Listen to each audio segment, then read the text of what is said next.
अस्सलाम वालेकुम दोस्तों, मैं इरफान शेख तकरार ड्रामे जो मीर दोस्तों मीर ऑफिशियल सां असां मां मीर ऐं मूंसां गॾु असांजो ड्रामे जो डायरेक्टर असांजो तमामु प्यारो दोस्त चौधरी असगर थईम ऐं ड्रामे जो जेको आहे सो करेक्टर में जेको आहे सो आहे बहावल ख़ान। दोस्तों घणनि दोस्तनि जूं कॉलूं अचनि पियूं, मैसेज अचनि पिया, मूंखे बि असगर भाउ खे बि जेके ॿिया असांजा आर्टिस्ट आहिनि तक़रीबन दोस्तनि खे मैसेज कॉलूं अचनि पिया त असांजो जेको ड्रामे जो एपीसोड छो न ऑन एयर थियो आहे। कुझु रीज़न्स आहिनि, कुझु वजहूं आहिनि जेके तमामु जेके बि असांजा ॾिसंदड़ आहिनि उहे सम्झी नथा सघनि।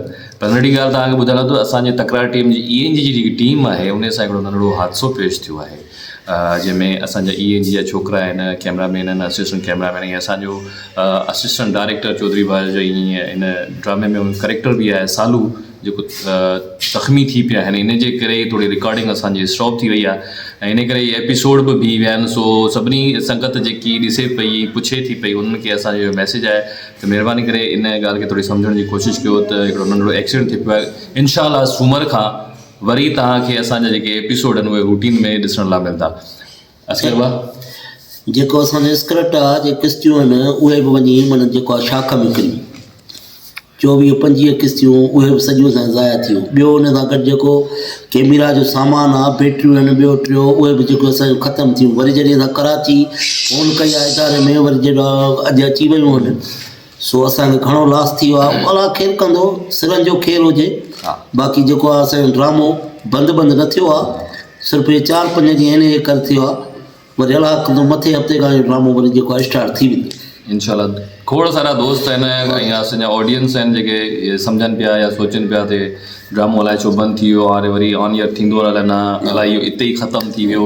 अहिड़ी का बि ॻाल्हि न आहे, हिकिड़ो नंढिड़ो एक्सीडेंट जेको असांजी टीम सां पेश थियो आहे, सो उन जे करे ई थोरो डिले थी वियो आहे। इंशाअल्लाह रूटीन में वरी असां तव्हांजे साम्हूं हूंदासीं, तव्हांजूं मोहबतूं तव्हांजो कुर्ब असां सां गॾु हूंदो। इंशाअल्लाह तव्हांजे लाइ खोड़ सारो कमु हलंदो रहंदो। दुबई मां सऊदी मां असांजे कालूं आयूं आहिनि, पर पूरी सिंध मां असांजा जेके दोस्त जेके ॿाहिरि जेके हिन ड्रामे खे ॾिसनि था उन्हनि खे जो अलाह ख़ैरु कंदो। 4-5 ॾींहंनि खां पोइ वरी इहो ड्रामो साॻियो ई स्टार्ट थींदो। रुॻो थोरी असांखे प्रॉब्लम थी वई। हा, बसि दुआ कजो सभिनी दोस्तनि खे। इहा अपील आहे त असांजे लाइ दुआ कजो।